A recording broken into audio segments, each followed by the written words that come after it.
ఈరోజు ఇంకొక విషయం కూడా చెప్పాలి మీకు. ఎవరో ఒక వ్యక్తి ఇద్దరు మోటార్ సైకిల్ మీద నిన్న విజయవాడకి మా ఇంటికి వచ్చారట. ఆ ఫోటో కూడా వీడియోలో రికార్డ్ అయింది. వీడెవరో తెలుగుదేశం పార్టీకి చెందినటువంటి ఒక లేడీ, ఒక పురుషుడు.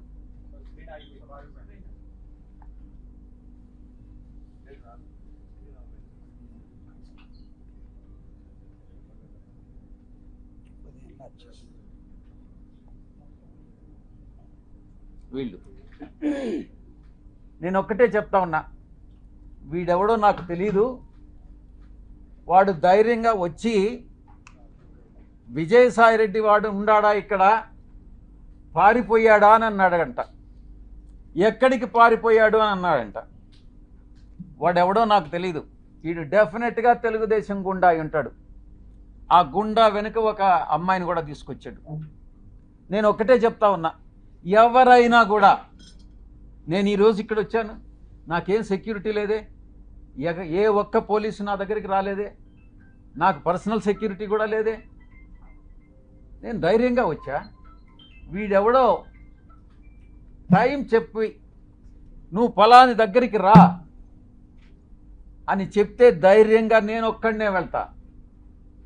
ఈ రకంగా ఏదో వచ్చి నేను భయపెట్టేస్తాను, నేను కొట్టేస్తాను, చంపేస్తాను అని ఈ రకంగా భయపెడితే తాటాకు చప్పుళ్ళకు భయపడేటటువంటి వాడిని కాదు అని నేను చెప్తా ఉన్నా. పత్రికాముఖంగా చెప్తా ఉన్నా, వీడికే చెప్తా ఉన్నా. నువ్వు టైం చెప్పరా, నేను వస్తా.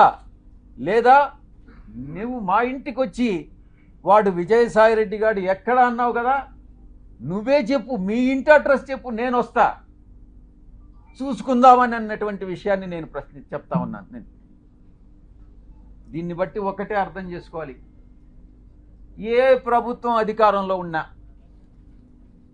ఏ కూటమి అధికారంలో ఉన్నా, మేము ప్రతిపక్షంలో ఉన్నా, భయపడే ప్రసక్తి లేదు. మళ్ళీ తిరిగి వైఎస్ఆర్ కాంగ్రెస్ పార్టీ 5 సంవత్సరాల కాలంలో మళ్ళీ అధికారంలోకి వస్తుంది. మధ్యంతర ఎన్నికలు కానీ వస్తే మళ్ళీ కూడా అధికారంలోకి వస్తుంది.